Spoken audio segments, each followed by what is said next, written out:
Chapter 11. The Doctor Takes a Hand.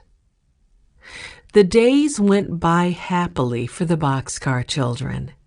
They found more treasures in the dump, and Henry worked every day for Dr. Moore. One noon, Henry came home with some new stockings for Benny. Benny was very happy about them and made everyone admire them. And when Jessie looked at the new stockings, she had a happy thought. She carefully washed Benny's old stockings and hung them up to dry. That afternoon, she and Violet sat down, with the work bag between them, to make a bear for Benny. "You must make a tail too, Jessie," begged Benny, watching her put on the arms and legs and head. "Bears don't have tails," said Jessie. "Your old bear didn't have a tail." "But this bear must have a tail," replied Benny, knowing that Jessie would put on 2 tails if he asked her to. "What kind of tail?" asked Jessie at last. "Long and thin," said Benny happily, "so I can pull it." "Benny!" cried Jessie, laughing. But she made a tail, long and thin, just as Benny had ordered. "What's his name, Jessie?"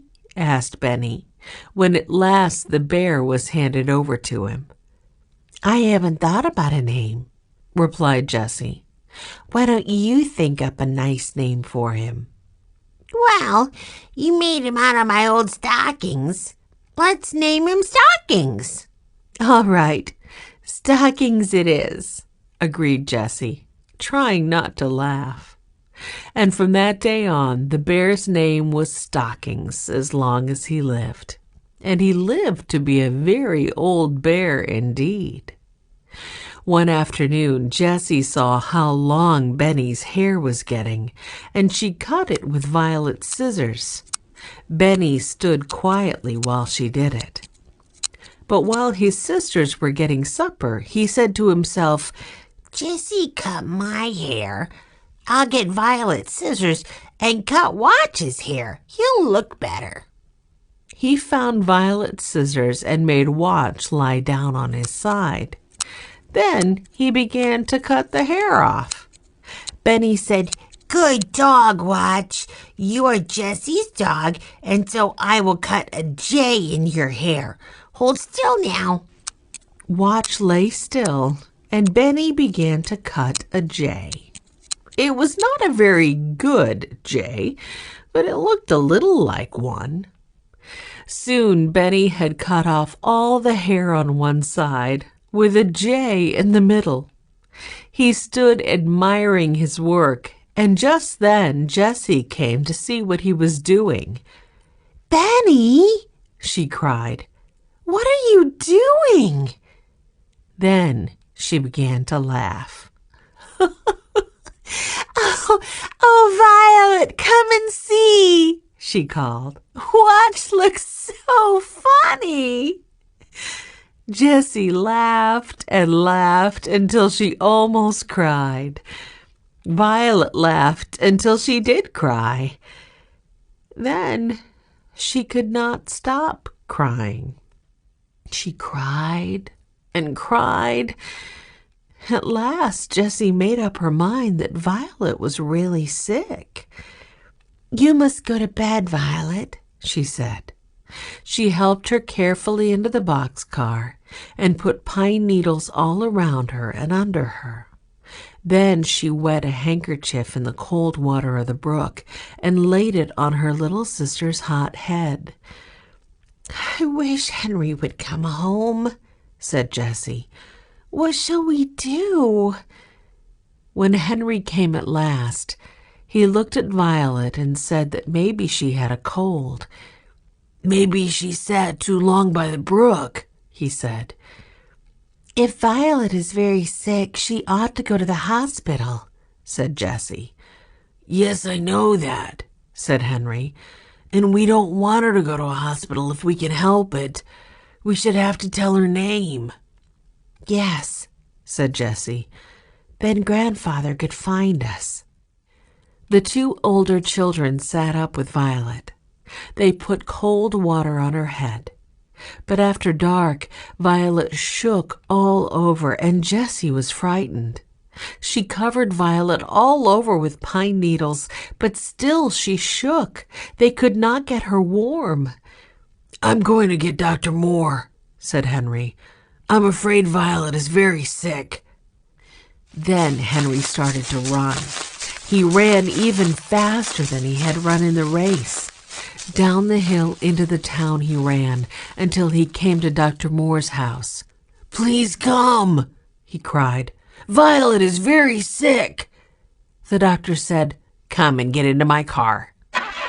He did not ask Henry which way to go, but the car went up the right road. When they came to the woods, he said to Henry, "Stay here in the car." He ran alone up the hill to the boxcar. It seemed like magic that he knew where to go. When Dr. Moore came back, he was carrying Violet in his arms. Jessie and Betty and Watch came too. They all got into the car. "Are you going to take her to a hospital?" asked Henry. "No," said Dr. Moore. "I'm taking her to my house." When they stopped at last, Dr. Moore carried Violet into the house and said to his mother, "Violet is very sick. We must put her to bed." Mrs. Moore hurried around, opening beds and bringing pillows, and Mary came from the kitchen with hot water bottles. After a while, Violet began to get warm. Then Mrs. Moore came to get the other children. "You must stay here all night," she said.